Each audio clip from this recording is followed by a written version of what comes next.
And guys, so I've had a few followers asking me what's the best way of going about learning how to identify your plants as a beginner gardener if you're just starting your gardening business. So here's how I done it. Get yourself onto the App Store and type in Plant Identifier, and what you'll get is a range of different apps, and picture this is good, and the one that I've been using is below this. So PlantNet, I've got this one. This is brilliant. What these identifier apps do, it's so simple. You just take your phone out, you get a snap of the plant that you want to identify, and it will give you a lowdown on what it is. And obviously if you're using these, always best to use multiple apps, multiple sources when you're getting your identification information, just to make sure that it's right. If a few apps say the same thing, it's likely that it's going to be the plant that it says. So here's how to use it. Just take a photo of the plant you want to identify. So this is an aloe vera I have, and then click use photo, and then you have different parts to identify the plant with. Leaf is always a good shout, so there you go, it's got it right in the first go, aloe vera, and there's pictures of other people's plants as well. So we'll do another one just to show you. We'll delete this because sometimes it stores the images. Another plant I have floating about, Epipremnum or Pothos, so let's snap this and see if it gets it right. So this is an easy going house plant, man, no maintenance at all, you don't even have to water it. So there you go, got it in the first go as well, Epipremnum or Pothos. So these apps are pretty good, man, they're usually really accurate. So if you're working in the garden, you're struggling with a plant, you need to identify it, whip this out, take a photo, and you're sorted. So there's one way of starting to learn your plants, and it's simple, it's easy peasy, man.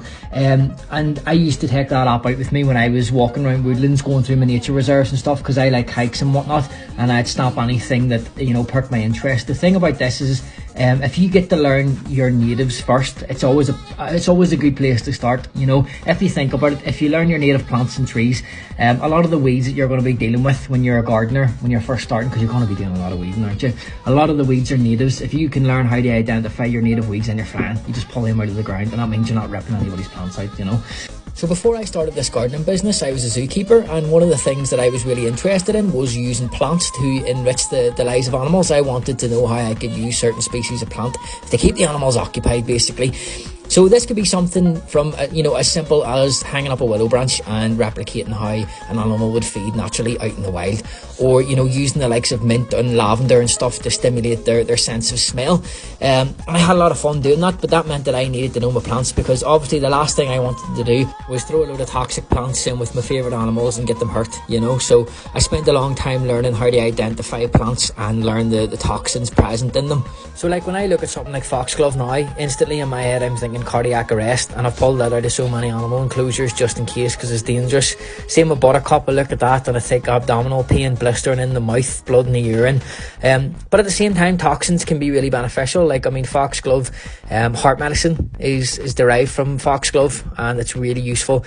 And you know, buttercup, it's great for making cough syrups and things like that, and stopping irritation in the throat.